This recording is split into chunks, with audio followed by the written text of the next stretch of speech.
Quel plaisir de vous retrouver cette semaine encore pour le Quesaco. Soyez les bienvenus. Et à l'approche de Pâques, je voulais vous parler d'un épisode de la Bible que personnellement je trouve central et qui m'a toujours beaucoup plu. Si je vous dis Gethsémani, ça vous parle peut-être et vous allez voir que dans les rues de Paris, eh bien, on y est aussi. Regardez. Zéro pointé, je vois pas. Je sais pas. Non, je suis vraiment désolé, là, je vois pas. Gethsémani, y a rien à quoi je peux me raccrocher dans le mot en plus. Alors là, c'est quoi, c'est du latin? Oui, ça a rapport avec la Terre Sainte, Jérusalem. Là où peut-être les chrétiens font, je sais pas, font leur pèlerinage ou pas, ou bien leur rencontre, je sais pas. Mais c'est un mot qui me dit quelque chose en fait. Alors, si je le dis en français, si je vous dis le jardin des Oliviers. Ah, là, c'est mieux. Il y en a un qui s'est sacrifié. C'est pas le jardin où Jésus prie avant d'être pris par les Romains, d'être incarcéré et tout. Donc voilà. Bon, en réalité, il n'y en a qu'un sur 5 qui sait réellement de quoi il s'agit, mais les autres n'ont pas démérité, vous en conviendrez avec moi. Alors, il est temps de retrouver le Père Clasen, bonjour. Bonjour. Alors, avant de mieux comprendre Gethsémani, il faut savoir où c'est précisément, et puis ce que ça veut dire. Oui, alors c'est en effet un lieu aujourd'hui à peu près identifié. Ça veut dire le lieu du pressoir à huile, donc le mont des Oliviers, ça a été dit par un de nos répondants. Et ça se situe à l'est de Jérusalem. On voit de Gethsémani, on voit très bien les remparts et même les murs de l'esplanade du temple. Et entre les deux, il y a la vallée du Cédron. Donc on sait le situer aujourd'hui. Alors, il se passe là-bas un épisode très important et qui finalement, personnellement, je le disais tout à l'heure, est central. Oui. Parce que c'est là où on voit l'humanité de Jésus. C'est juste avant la crucifixion. Peut-être est-ce qu'on peut déjà revenir sur l'épisode lui-même? Oui, donc c'est un moment où le Christ, après avoir célébré la scène avec ses apôtres, donc tous les évangélistes le racontent ça, quitte le Cénacle pour aller descendre donc dans la vallée du Cédron, remonter sur la pente des Oliviers, et là, dans un lieu connu d'eux, les trois évangélistes sont d'accord pour dire que ce lieu est un lieu habituel, où ils se rendent pour méditer ou je ne sais quoi. Et donc là, ils passent une nuit assez terrible, mêlée d'angoisse, de peur, parce qu'il sait qu'il va être condamné. Il ne sait pas très bien s'il va être crucifié ou pas, mais il sait que ça tourne au vinaigre, quoi.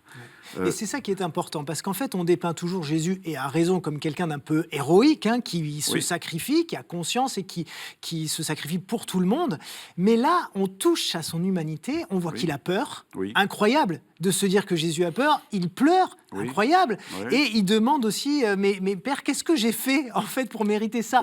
Je trouve que c'est passionnant. Oui, bien sûr. Il est pleinement homme et donc il connaît l'angoisse de la mort et notamment l'angoisse face à la violence, la peur. Il est pleinement homme et pleinement Dieu. Alors ça, c'est manifeste dans l'ensemble de son ministère. Mais en effet, là, disons qu'il rejoint beaucoup d'expériences de détresse de notre humanité. C'est ça. Mais qu'est-ce que ça dit aussi de l'amour de Jésus pour tous les hommes, ce moment-là précisément? Ça veut dire qu'il ne se dérobe pas, qu'il sait que c'est la trahison, les procès truqués, la perte des amis, que c'est probablement ce que nous connaissons de plus grave. Et c'est la raison pour laquelle il laisse faire. Parce qu'il aurait pu en effet se dérober, s'enfuir, il aurait pu se défendre pendant son procès, il aurait pu mener un procès en prenant contre-pied aux accusés. Il se tait.